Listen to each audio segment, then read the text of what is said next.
Good morning, sports fans. Coming up next, we've got part one of our interview with Yankee beat reporter and author Bryan Hoch. But first, let's take a look at another story from Yankees Hope Week. The team shed light on the increase of anti-Asian hate crimes that plague our country.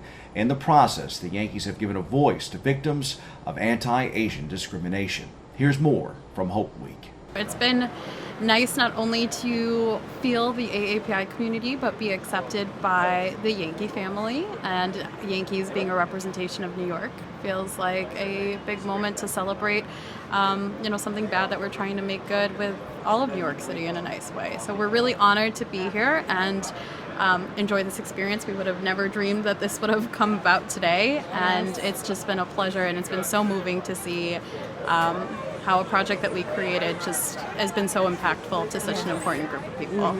It's been wonderful so far. I feel I am welcome. I feel that I belong. I feel that it's one great family and I belong to this family.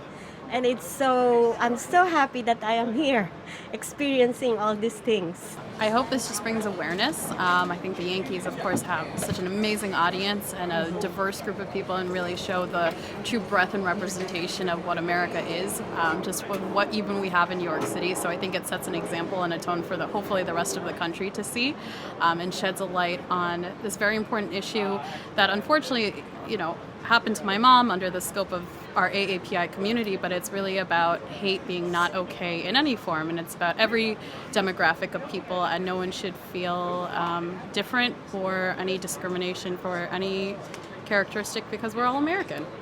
And now the latest on the Yankee Beat.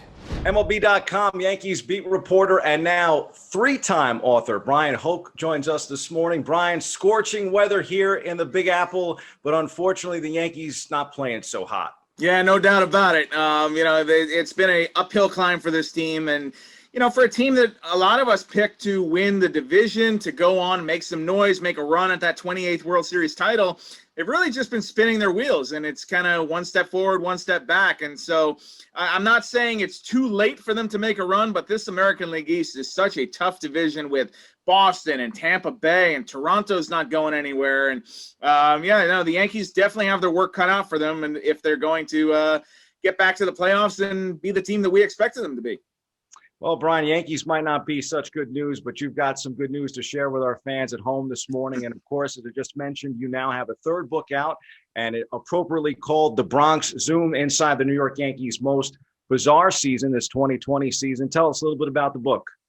Yeah, I really wanted to capture how strange that 2020 season was, because I've covered the Yankees since 2007. I can't compare it to anything. And so I was with the Yankees in spring training when everything shut down on March 12th. They played and they told us, well, opening day will be delayed by at least 2 weeks. And fast forward and it's July and the Yankees are playing opening day in an empty ballpark. And, there were only 35 media members allowed in the ballpark every day. And I was one of them. I went to every single game at Yankee Stadium last year. And it was the strangest thing ever. You would walk in, and it was like post-apocalyptic. The concession stands were closed. There was no energy in the building.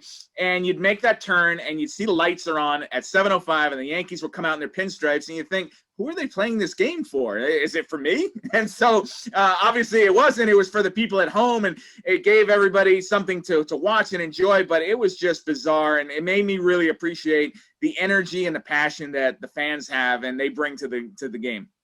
I remember seeing you on opening day for 2020, and like you said, just such a bizarre scene at Yankee Stadium. I mean, for the Yankees to now have their brand new prize and Garrett Cole take the mound, their ace pitcher at the ballpark, and have, sounds being brought in through the sound system and, for the fans, just remarkable. I think last year, if I recall, for that opening day when we got to go and I saw you in the press box, I think there was maybe 15 reporters for that very first game, and not being able to move in the press box. I mean, trying to describe it to people, I would say unlike any other Yankee game I've ever covered.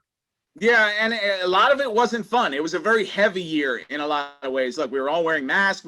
There was great uncertainty about what we were all experiencing, but also uncertainty if the season would survive. I mean, there was a period where the Yankees, I talk about this in the book, the Yankees are in Philadelphia for a series, and it's 95 degrees, beautiful summer weather, kind of like what we're having now, and they're technically getting rained out every single day because the Phillies had possible COVID exposure to the Marlins, who had 18 guys on their roster testing positive. And, I remember talking to guys at the time and also later who were like, yeah, this isn't going to work. Like, this season's not going to happen. And that was the time they were stranded in Baltimore. They in Philadelphia, and they were going to come back to New York and just have workouts again at Yankee Stadium. And somebody came up with a bright idea and said, hey, the Orioles are in the same situation we are. Why don't we just turn the bus to Baltimore and go play against them? And it was kind of like backyard pickup baseball, where it's like, hey, we heard there's a team down the street that wants to play a game. Can we go play against them?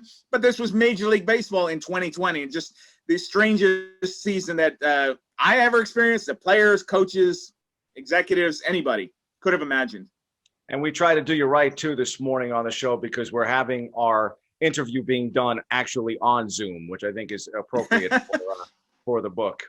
Now, I know our older Yankee fans might recall, of course, the 1978 championship season and the nickname of the Yankees as the Bronx Zoo. Sparky Lyle, he ended up writing a book actually with the same title, and you do a nice job here with the play on words, of course, with the Bronx Zoom. Definitely provides an intimate and engaging look behind the scenes. I thought it was also fitting that you actually picked Garrett Cole to do the forward for the book, because I think his press conference in February of 2020, to me, was the last real major event that, as reporters here in New York, that we covered before what feels like the world ended at that time in March. Yeah, no, and definitely. I mean, you had such optimism for what his arrival in New York was going to do. He was the great white whale, as Brian Cashman called him. This lifelong Yankee fan who finally got a chance to wear the pinstripes, came with the biggest contract ever given.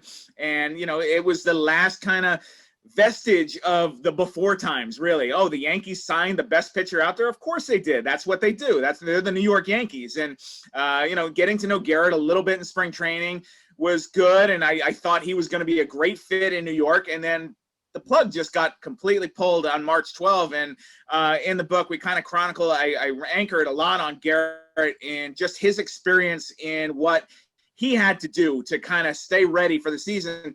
He was ready to be on the mound April 1st in New York. Instead, he's playing catch with his wife in the front yard of their house in Connecticut, their new house where they still haven't unboxed everything yet. And, there were a lot of days where Aaron Boone would come over and play catch with him. But this is your big prize pitcher, and suddenly he's got no games to pitch in. So this was a year unlike certainly he could have imagined. I mean, he used to be 11 years old in his bedroom in California with pictures of Derek Jeter and Andy Pettitte on the wall saying, I'm going to be like those guys, but he never thought it would be like that.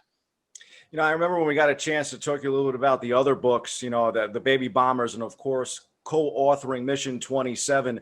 When you consider that the Yankees had to navigate this season amidst the COVID-19 pandemic, and then of course historic movements for social equality and social justice, and then I would say this presidential election that will go down in history, how challenging was it in comparison to the other books to try to chronicle, like we said, a year unlike any other in this new book? Yeah, it was definitely part of it. I don't think you could tell the story of 2020 without touching upon Black Lives Matter, social justice, the presidential election, Trump versus Biden. Like, it was just such a part of our day-to-day life, the pandemic, of course. And so more than the other books, more than any other year I've covered baseball, real life intersected with the sports world. And they were just, you couldn't separate the two. It is a baseball book, but it's also a book about 2020 and the experience we all went through together. Everybody had strong opinions on a lot of issues, topics. The Yankees were, on the cover of that book, you have Aaron Judge wearing a Black Lives Matter t-shirt, the Giancarlo Stanton and Aaron Hicks kneeling in the outfield during that first series in Washington, D.C. You can't tell the story of baseball in 2020 without telling the story of 2020. Tune in next Monday for part 2.